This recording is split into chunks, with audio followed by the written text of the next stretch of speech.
The Last Night of the World by Ray Bradbury.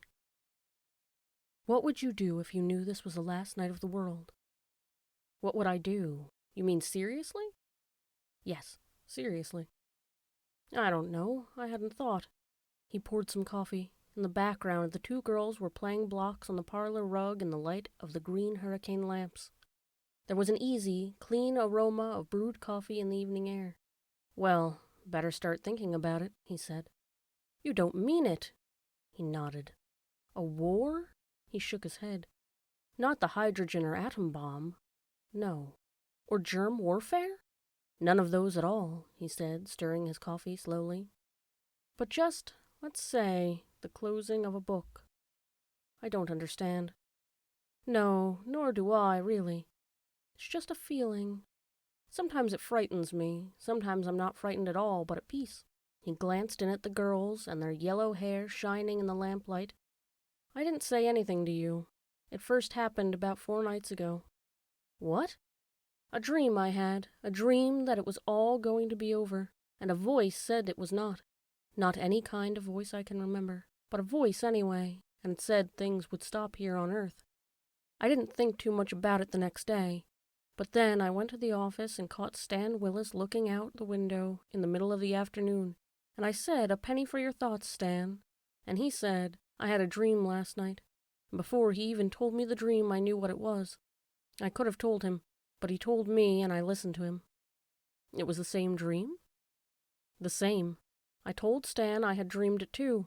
He didn't seem surprised. He relaxed, in fact. Then we started walking through the office for the hell of it. It wasn't planned. We didn't say, "Let's walk around." We just walked around on our own, and everywhere we saw people looking at their desks or their hands or out windows. I talked to a few. So did Stan. And they all had dreamed? All of them. The same dream, with no difference. Do you believe in it? Yes, I've never been more certain. And when will it stop? The world, I mean. Sometime during the night for us, and then as the night goes on around the world, that'll go too. It'll take 24 hours for it all to go. And they sat a while, not touching their coffee. Then they lifted it slowly and drank, looking at each other. Do we deserve this? She said. It's not a matter of deserving, it's just that things didn't work out. I notice you didn't even argue about this. Why not? I guess I've a reason, she said. The same one everyone at the office had? She nodded slowly. I didn't want to say anything. It happened last night, and the women on the block talked about it amongst themselves today. They dreamed. I thought it was only a coincidence. She picked up the evening paper. There's nothing in the paper about it. Everyone knows, so there's no need. He sat back in his chair watching her. Are you afraid? No. I always thought I would be, but I'm not. Where's that spirit called self-preservation they talk so much about? I don't know. You don't get too excited when you feel things are logical. This is logical. Nothing else but this could have happened from the way we've lived. We haven't been too bad, have we? No, nor enormously good. I suppose that's the trouble. We haven't been very much of anything except us, while a big part of the world was busy being lots of quite awful things. The girls were laughing in the parlor. I always thought people would be screaming in the streets at a time like this. I guess not. You don't scream about the real thing. Do you know, I won't miss anything but you and the girls. I never liked cities or my work or anything except you three. I won't miss a thing except perhaps the change in the weather and a glass of ice water when it's hot, and I might miss sleeping. How can we sit here and talk this way? Because there's nothing else to do. That's it, of course, for if there were, we'd be doing it. I suppose this is the first time in the history of the world that everyone has known just what they were going to do during the night. I wonder what everyone else will do now, this evening, for the next few hours. Go to a show, listen to the radio, watch television, play cards, put the children to bed, go to bed themselves, like always. In a way, that's something to be proud of, like always. They sat for a moment, and then he poured himself another coffee. Why do you suppose it's tonight? Because. Why not some other night in the last century, or 5 centuries ago, or 10? Maybe it's because it was never October 19th, 1969, ever before in history. And now it is, and that's it, because this date means more than any other date ever meant, because it's the year when things are as they are all over the world, and that's why it's the end. There are bombers on their schedules both ways across the ocean tonight that'll never see land.